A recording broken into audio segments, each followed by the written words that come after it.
Taste the Daily. Nilgiri மாவட்டத்தில் கனமழை நீடித்து வரும் நிலையில் ஆங்காங்கே மண் சரிவு ஏற்பட்டு மரங்கள் சாலையில் விழுந்துள்ளதால் போக்குவரத்து பாதிக்கப்பட்டுள்ளது. இதுகுறித்த கூடுதல் தகவல்களை செய்தியாளர் சுரேஷ்குமார் வழங்க கேட்கலாம். சுரேஷ்குமார், வணக்கம். இந்த கனமழையால் பாதிப்பு நிலவரங்கள் என்னவாக இருக்கிறது? பதிவு செய்க. வணக்கம். நீலகிரி மாவட்டத்திற்கு வானிலை ஆய்வு மையம் ரெட் அலர்ட் விடுக்கப்பட்டுள்ள சூழ்நிலையில் தொடர்ந்து இன்றும் கனமழை பெய்து வருகிறது. குறிப்பாக கூடலூர் சுற்றியுள்ள நடுவட்டம், தேவாலா, பந்தலூர், கூடலூர் நகரப்பகுதி, பாடந்துறை, தேவர்சோலை, ஓவலி போன்ற பகுதியில் தொடர்ந்து பரவலாக கனமழை பெய்து வருகிறது.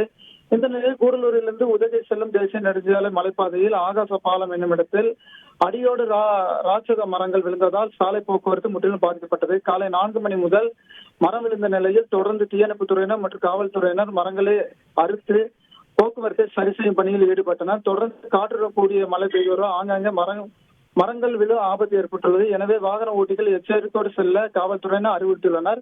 குறிப்பாக ஒரே நாளில் தேவாலாவில் 152 மில்லிமீட்டர் மழையும், பாடந்துறையில் 102 மில்லிமீட்டர் மழையும், பந்தலூரில் 136 மில்லிமீட்டர் மழையும் பதிவாகியுள்ளது குறிப்பிடத்தக்கது. தொடர்ந்து மழை பெய்து வருவதால் தாழ்வான பகுதிகளான பாடந்துறை, இருவயல், பொன்னில்வயல் போன்ற பகுதிகளில் ஆற்றில் ஏற்பட்ட வெள்ளப்பெருக்கில் வெள்ள நீர் முழுவதும் குடியிருப்பை சூழ்ந்துள்ளது.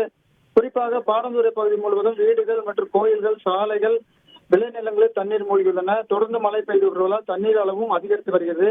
மேலும் கம்மாத்தி பகுதிகளில் பல ஏக்கர் வாழைத்தோட்டங்கள் மற்றும் பாக்கு மரங்கள் போன்ற விவசாய நிலங்களில் தண்ணீர் புகுந்துள்ளதால் விவசாயிகள் கவலை அடைந்துள்ளனர். இதனால் பொதுமக்களின் அன்றாட பணிகள் முற்றிலும் பாதிக்கப்பட்டது. தொடர்ந்து சாலைகளில் விழும் மரங்களை அப்புறப்படுத்தி வரும் சூழ்நிலையில் தண்ணீர் நிரம்பி பாதிக்கப்பட்ட பகுதிகளில் பொதுமக்களை மீட்கும் பணியில் வருவாய்த்துறையினர் அதற்கான பணிகளில் ஈடுபட்டு வருகின்றனர். உங்களுடைய விரிவான தகவல்களுக்கு நன்றி சுரேஷ்குமார்.